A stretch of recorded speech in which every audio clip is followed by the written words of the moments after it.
Meus queridos amados, amigos e irmãos, vamos continuar meditando na palavra de Deus. Eclesiastes, capítulo de número 10, último versículo deste capítulo, versículo 20. Nem ainda no teu pensamento amaldiçoes o rei, nem tampouco no mais interior da tua recâmara amaldiçoes o rico. Porque as aves dos céus levariam a voz e o que tem asas daria notícia da palavra, diz a corrigida. Atualizada diz: nem no teu pensamento amaldiçoes o reis, nem tampouco no mais interior do teu quarto o rico. Porque as aves dos céus poderiam levar a tua voz e o que tem asas daria notícia das tuas palavras. A nova atualizada diz: nem em teu pensamento fale mal do rei e não fale mal do rico, nem mesmo quando você estiver sozinho em seu quarto. Porque as aves do céu poderiam levar a sua voz, e o que tem asas poderia contar o que você falou. NVI, nem em pensamento insulte o rei, nem mesmo em seu quarto amaldiçoes o rico, porque uma ave do céu poderá levar as suas palavras e seres alados poderão divulgar o que você disser. Linguagem de hoje diz: não critique o governo nem mesmo em pensamento. E não critique o homem rico nem mesmo dentro do seu próprio quarto. Pois um passarinho poderia ir contar a eles o que você disse. Aqui está uma comparação, uma análise comparativa destas 5 versões. E ora estamos lendo. Nem ainda no teu pensamento a tradução enfatiza a proibição de qualquer forma de amaldiçoar o rei ou o rico, mesmo no nível mental, sugerindo que até os pensamentos são importantes para Deus. Recâmara, termo mais antigo, remete a um local privado e íntimo, uma ideia de isolamento total, mas que mesmo assim não garante privacidade absoluta. A ave dos céus levaria uma voz. Aqui, a metáfora de aves carrega um tom místico e misterioso, enfatizando o poder de disseminação das palavras. Notícia da palavra. Foca no fato de que a mensagem ou maldição pode ser descoberta sem indicar diretamente os resultados. Muito bem, vamos para frente. Vamos para frente. Uma comparação geral. A linguagem. As versões corrigida e atualizada utilizam uma linguagem mais formal e clássica, mantendo a fidelidade ao texto antigo e uma abordagem mais tradicional, especialmente no uso de termos como recâmara e amaldiçoes. Nova atualizada NVI, modernismo a linguagem, usando termos como fale, mal e insulte, facilitando a compreensão para leitores contemporâneos. A linguagem de hoje simplifica ainda mais utilizando termos acessíveis e uma linguagem cotidiana como criticar e passarinho, tornando a passagem fácil de ser aplicada no dia a dia. Observa-se aqui metáforas e imagens. Em todas as versões, as metáforas das aves dos céus, o que tem asas, são mantidas, representando a ideia de que os segredos podem ser descobertos de formas inesperadas. A linguagem de hoje é a única que utiliza uma expressão não coloquial, mais coloquial. Um passarinho pode ir contar, o que torna a metáfora mais próxima da linguagem popular. NVI e a linguagem de hoje enfatizam mais claramente a divulgação das palavras, enquanto a corrigida, atualizada e nova atualizada mantém um tom mais místico e implícito. Aplicabilidade. As versões mais modernas, como NVI e linguagem de hoje, são mais diretas e aplicáveis no contexto cotidiano, especialmente em relação a líderes e figuras de autoridade em geral. A corrigida e atualizada mantém um enfoque mais formal, adequado textos litúrgicos para textos litúrgicos e estudos mais profundos, com uma ênfase maior na reverência à autoridade em um contexto mais religioso e formalizado. Muito bem, vamos para frente. Reflexão e exegese. Vamos lá para as cláusulas deste texto. Nem ainda no teu pensamento amaldiçoes o rei. O versículo começa com uma advertência sobre a importância de guardar até mesmo os pensamentos mais íntimos. O rei aqui simboliza a autoridade máxima. E a exortação é para que evite maldizer ou desrespeitar, mesmo mentalmente, viu? Nem nos pensamentos. Os pensamentos é uma coisa que é mais íntima, oculta, né? Só você sabe. Aqueles em posição de liderança. Isso nos ensina que os pensamentos podem ser tão prejudiciais quanto palavras ou ações. Olha aí, isso aqui é interessantíssimo para você guardar. Pois revela o estado do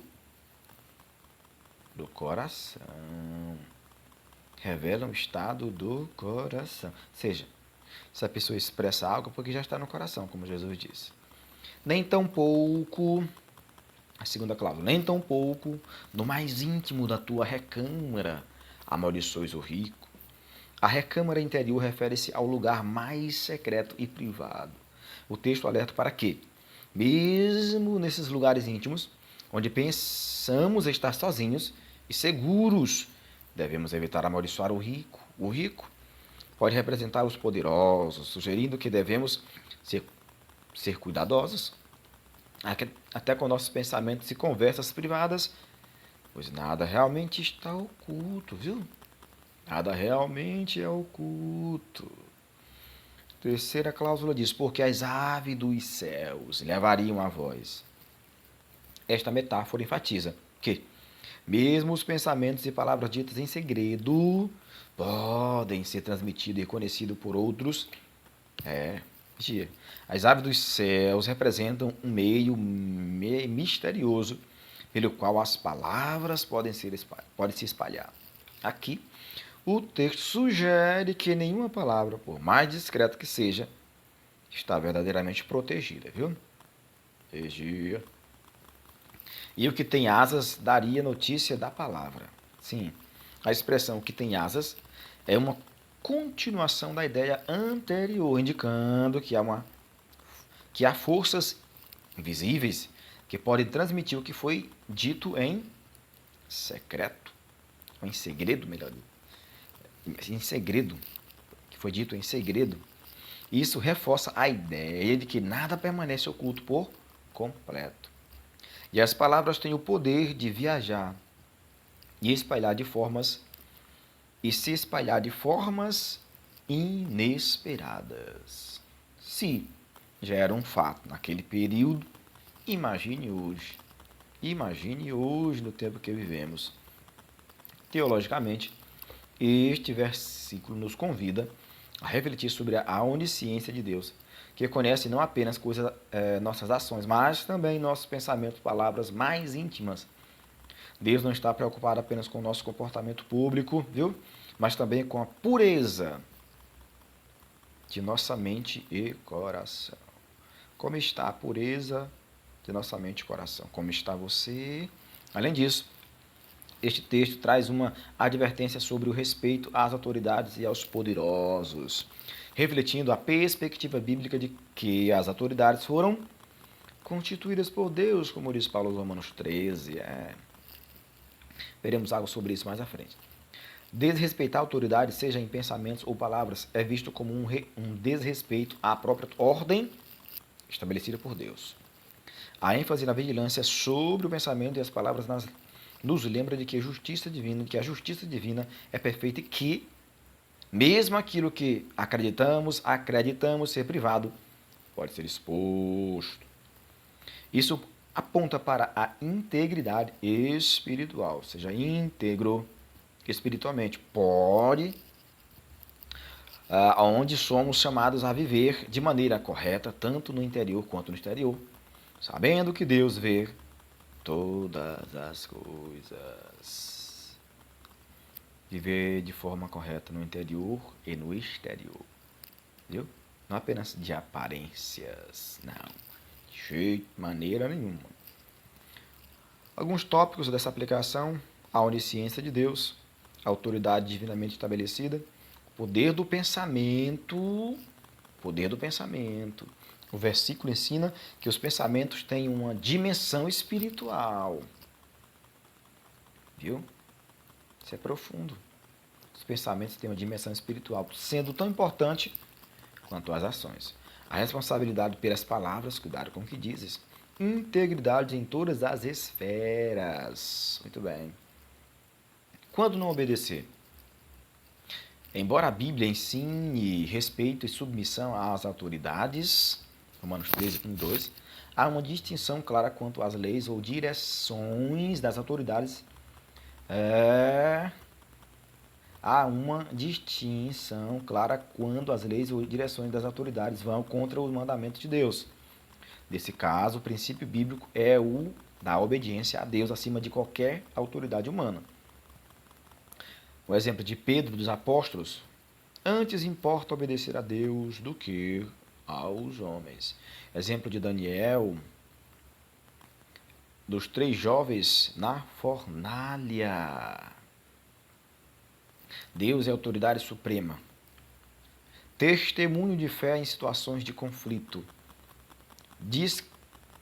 Discriminação espiritual. Tudo isso são realidades que enfrentamos, que muitas vezes temos que desobedecer uma ordem de uma autoridade que vai ou estar contra a palavra de Deus. Respeito com sabedoria, não é um respeito cego. Resistir aos erros com graça, Oração pela sabedoria, ou oração sempre que nos deparamos com situações de conflito entre obedecer a uma autoridade e obedecer a Deus, devemos buscar orientação em oração para que Deus nos guie com sabedoria e força para agir corretamente. Uma aplicação prática. Cuidado com os pensamentos, viu? Respeite as autoridades. Vigilância do coração. Vigilância do teu coração. Poder das palavras. A integridade total. A verdadeira integridade cristã exige que sejamos consistentes em nossa vida pública e privada. Não se trata apenas de comportamento exterior, mas de uma transformação interior que alinhe pensamentos e palavras com a vontade de Deus. Isto, você tem que prestar atenção nisso aqui. Transformação interior que alinhe nossos pensamentos e palavras com a vontade de Deus. Com a vontade de Deus. A Deus toda a glória, toda a honra, todo louvor. Senhor Deus, abençoa-nos poderosamente que nós possamos ter, ó Deus, uma vida, ó Deus, de paz, de alegria, e que as autoridades estabelecidas por Ti venham verdadeiramente te agradar. Te louvo e te agradeço, papai, em nome de Jesus. Amém.